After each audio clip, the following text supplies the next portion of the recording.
Olá, pessoal do nono ano do Instituto Ana Nery. Pessoal, vamos começar a falar hoje sobre o apartheid, tá?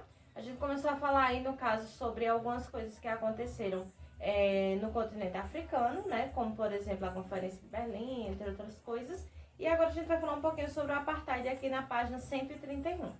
Pessoal, o apartheid, no caso, foi uma separação, né? No caso, uma segregação racial que aconteceu na África do Sul, que é um dos países do continente africano, né? Tem muita gente que realmente acha que a África é um país, mas a África é um continente com 53 países.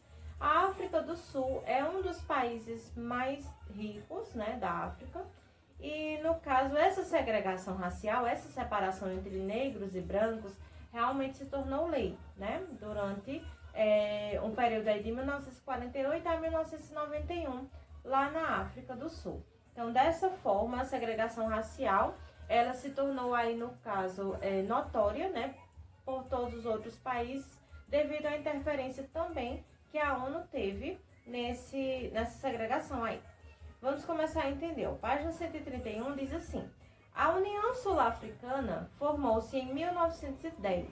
Os negros, no entanto, eram a maioria e constituíam uma ameaça ao domínio da minoria branca. Ingleses e africaneires, para minimizar a inferioridade numérica, fecharam em 1911 o primeiro acordo para a aprovação de leis segregacionistas contra a população negra. O que era isso? A União Sul-Africana, gente, foi um movimento, né, que fizeram aí, era como se fosse um partido lá da África do Sul, onde a minoria branca era quem dominava, tá certo? Então, a maioria da população era negra, mas quem estava no poder eram as pessoas brancas. Então, essas pessoas, né, elas fizeram aí, no caso, uma lei segregacionista para separar os negros e os negros não usarem os mesmos equipamentos urbanos que os brancos, tá? Como, por exemplo, ônibus, qualquer tipo de transporte, lanchonetes, locais públicos, né, que os brancos frequentavam, os negros não podiam frequentar. Dessa forma, quando essa União Sul-Africana foi criada em 1910, eles começaram a fazer, né, a criação dessas leis segregacionistas. Mas realmente só se tornou oficial e só se tornou, no caso, uma lei que dominou todo o país a partir de 1948, tá certo? Aqui diz assim, ó: a política de segregação racial seria oficializada em 1948, com a chegada ao poder dos simpatizantes da ideologia nazista. Ó, façam uma ligação. 1945 a gente teve o final da Segunda Guerra Mundial, a gente tinha tido nazismo na Alemanha, a gente tinha tido aí, no caso, todo um processo, né, de morte de judeus, de mortes de pessoas negras, homossexuais e assim por diante, na época da Segunda Guerra Mundial. 1948, algumas pessoas que viam, né, esse ideal nazista como um objetivo, fizeram, no caso, trouxeram essas ideias e colocaram em prática onde já existiam algumas leis segregacionistas que eram na África do Sul. Então, pegaram essas leis que segregavam os negros, juntaram com essas ideias nazistas e transformaram em lei de fato, tá? Aí, ó, com a chegada ao poder dos simpatizantes da ideologia nazista, que usavam nas campanhas eleitorais a palavra apartheid, que significa separação ou segregação, tá? O apartheid impediu o acesso dos negros à propriedade da terra, no caso, os negros não podiam comprar, tá? Comprar terras nem comprar propriedades. A participação política, os negros não podiam participar da política, né? Não podiam participar de nada que fosse relacionado ao poder. E as profissões melhor remuneradas, ou seja, as melhores profissões sempre eram para os brancos, tá? Os negros, eles ficavam lá com as profissões menos remuneradas, tá? Que ganhavam bem menos. Além de confiná-los em áreas separadas, foram proibidos os casamentos e as relações sexuais entre pessoas de raças diferentes. Então, negros não podiam casar, namorar, nem ter nenhum tipo de relação com pessoas brancas, tá? E a gente também teve aí, no caso, a criação dos bantustões, que eram bairros inteiros onde apenas negros podiam morar. Então, os bantustões eram bairros que eles fizeram aí nos subúrbios da África, para que os negros morassem e não se misturassem aí com as áreas que os brancos frequentavam, tá certo? Aqui temos uma imagem e aqui diz assim, ó: sob o apartheid, os negros sul-africanos eram proibidos de possuir terras, viviam em bantustões, zonas especiais onde eram separados dos demais e não possuíam direitos políticos.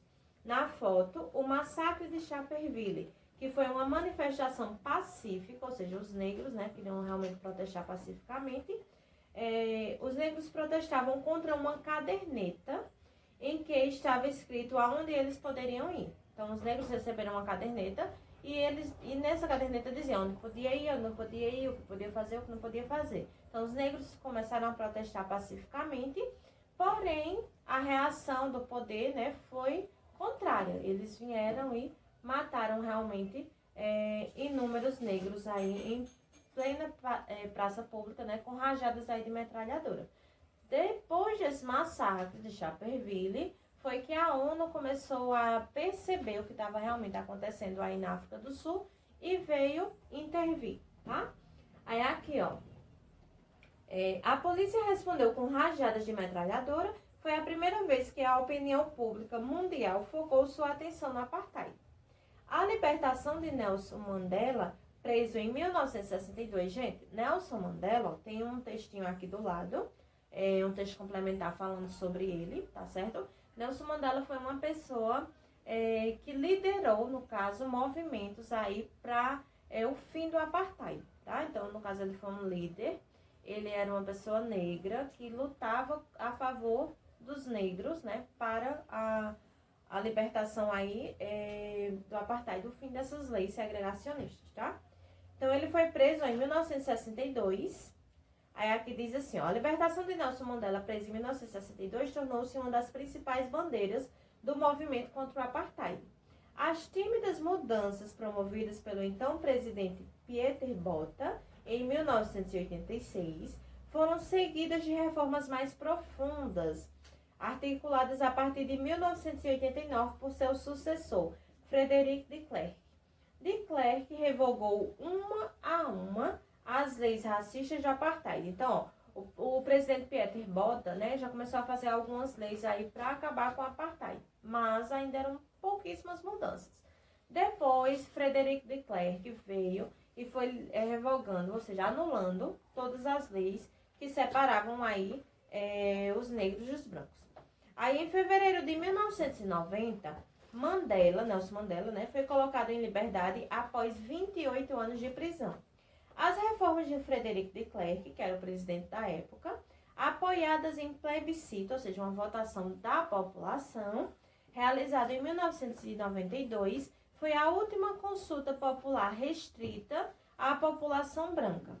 2 anos depois, em abril de 1994, foram realizadas as primeiras eleições multirraciais da história da África do Sul, ou seja, todos os negros puderam realmente votar, né? Eleições vencidas por Nelson Mandela, que se tornou o presidente da África do Sul em 1994, depois que ele saiu da prisão aí em 1991, tá certo? Então, pessoal, o apartheid, no caso, foi uma segregação racial, né? A gente teve segregação racial em outros países, como, por exemplo, nos Estados Unidos. A gente também teve luta lá contra processo de segregação. Mas aí, no caso, o processo de segregação racial aí que a gente teve na África do Sul, realmente se tornou lei, durou, né, durante muito tempo, aí de 1948 a 1991, e só foi revogada realmente porque a ONU veio a intervir, né, e a gente teve aí algumas mudanças do próprio presidente, que no caso foi o Frederic de Klerk, tá certo? Então, ó, na próxima aula, no próximo vídeo, a gente vai estar vendo aí sobre os conflitos no continente africano, tá? Para encerrar esse capítulo. Então, pessoal, bons estudos e até a próxima aula.